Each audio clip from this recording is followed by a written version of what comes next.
few months ago, me and my friends over the summer, we really enjoyed going on car road trips or just cruising around. However, we went to a trip one time to San Francisco, and it was really late at night, and we were traveling back home, and we ended up getting a flat tire.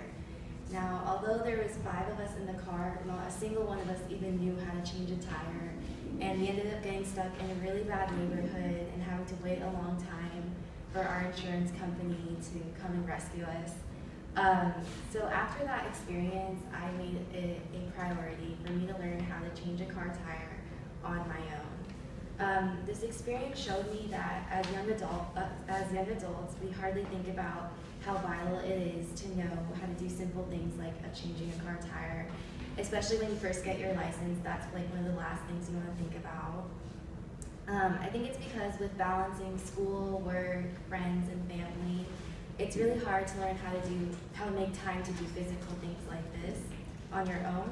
And so I hope that this presentation helps you all not get in the same situation as I did and learn how to do this on your own as well. So one important thing is knowing how to tell when a tire is flat. Because when we first got our flat tire, not a single one of us even knew what was wrong with the car. We just kept driving.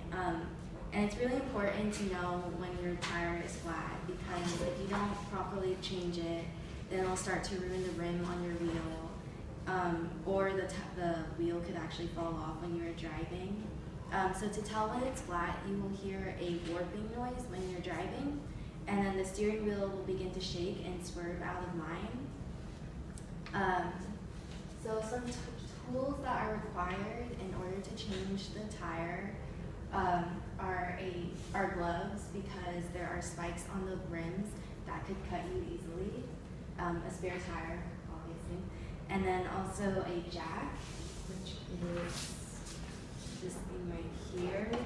And even though I learned from my friend who worked at a tire shop, he didn't know either what this was called, but basically, you connect this to the jack, and then, so we call it like a jack stand wrench thing.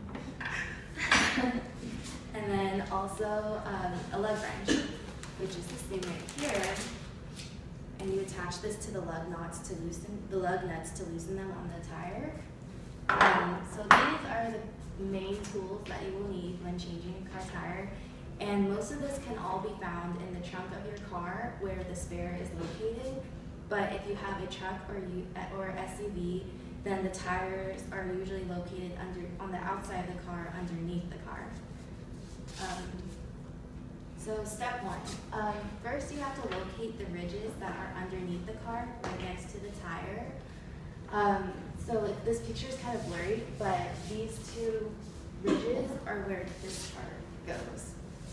And then you're going to place the jack under the ridge for support, and then you attach the scissor strap, you attach this part longer, and you turn it clockwise to raise it, and then counterclockwise to lower the jack.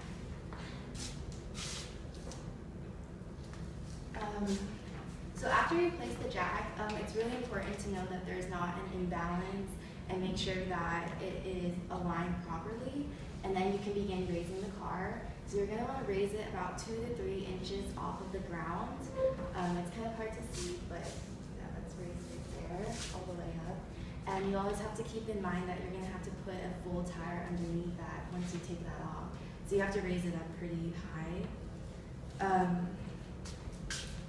For step 3, once you raise it high enough, you can begin taking the lug nuts off. And that is when you're going to begin using this lug wrench. So you just place it over the nuts, and then it should tighten and fit. And that is what it looks like after you remove the overall tire. Okay, so then step 4 is placing the spare back onto the car. So you have to just make sure that the holes in the spare right here perfectly fit into the screws. And then you can begin putting the lug nuts over that. When you put a spare on your car, you can only drive on a spare tire for about 50 miles per hour, and you can only drive 20 miles in distance at most. So that's another good thing to know. So So spares are primarily mostly just to help you get to the nearest tire shop. And then step 5 is pretty much you're done, and then you can lower the jack and then just start driving.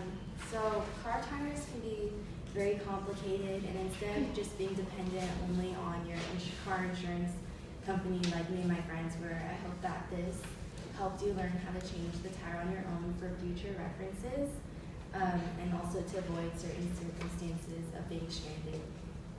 As long as you just follow these precautions, tips, and steps to successfully change the tire on your own.